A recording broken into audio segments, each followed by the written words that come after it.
গৃহকর্মী কর্তৃক জোড়া খুন, প্রেস ব্রিফিং ডিএমপি। ধন্যবাদ। বেশ কিছু প্রশ্ন এসেছে, আমি ওভারঅলি স্যারের সাথে কিছু অ্যাড করতে চাই। যে অনেকে বলছেন যে কোন প্রেক্ষাপটে গিয়ে ইয়েটা শুরু হলো, যেটা হচ্ছে যে আমাদের প্রাথমিকভাবে তাকে জিজ্ঞাসাবাদে যেটি বলেছে যে যখন সেই গৃহকর্ত্রী সে তার চুরির ঘটনাটি তাকে পুলিশে দেওয়ার জন্য সেই গৃহকর্তা তখন স্কুলে ছিলেন, তাকে জানানোর জন্য যখন ফোন করতে উদ্যত হচ্ছিলেন, ঠিক সেই মুহূর্তে সে এসে অ্যাটাক করে।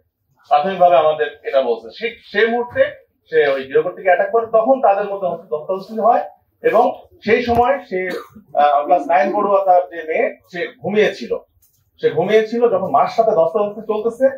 তার পরবর্তীতে সে যখন এসে আবার ইন্টারকমে সিকিউরিটি গার্ডকে জানাতে যায়, তখন সে আবার মাকে রেখে মেয়েকে অ্যাটাক করে। তো আমাদের কাছে প্রাথমিকভাবে এরকম মানে এই তথ্যটি এসছে। আর আপনারা যেটি বলুন সিন্ডিকেটের বিষয়ে আমরা খুবই প্রাথমিক পর্যায়ে রয়েছি, আমরা বিষয়টি নিয়ে এখন স্টাডি করছি। তো সিন্ডিকেট আছে কিনা এটি নিয়ে আমরা ফার্দার স্টাডি করব, স্যারদের নির্দেশনা আমরা সেভাবে কাজ করব। আর ভাই চাবির বিষয়টি আমাদের কাছে আসে নাই, আমাদের কাছে এই বিষয়টি আসে না যে চাবির বিষয়টি নিয়ে, টাকা পয়সার বিষয় নিয়ে এসছে। এবং পরবর্তীতে সে যে জিনিসগুলো খোয়া গিয়েছে এটা মার্ডার করার পরে সে বিষয়গুলো নিয়েছে। আমরা গিয়ে পেয়েছি যে আলমারি খোলা, দুটো আলমারি খোলা, চাবি লাগানোই ছিল, কিছু ব্যাগ, ভ্যানিটি ব্যাগ তছনছ করা ছিল। সবকিছু মিলিয়ে মার্ডার করার পরেই সে এই জিনিসগুলো হচ্ছে সেখান থেকে তার ব্যাকপ্যাকে নিয়ে সে সেখান থেকে পালিয়ে। স্বামী প্রাথমিকভাবে বিষয়টি এত বড় পরিসরে না জানলেও পরবর্তীতে সে জেনে তার ওয়াইফকে পালাতে সাহায্য করেছে।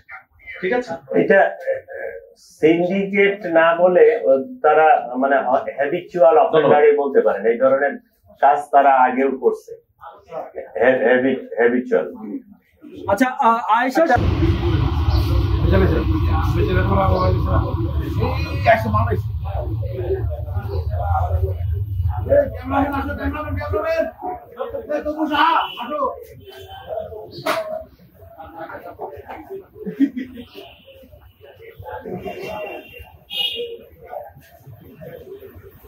চলে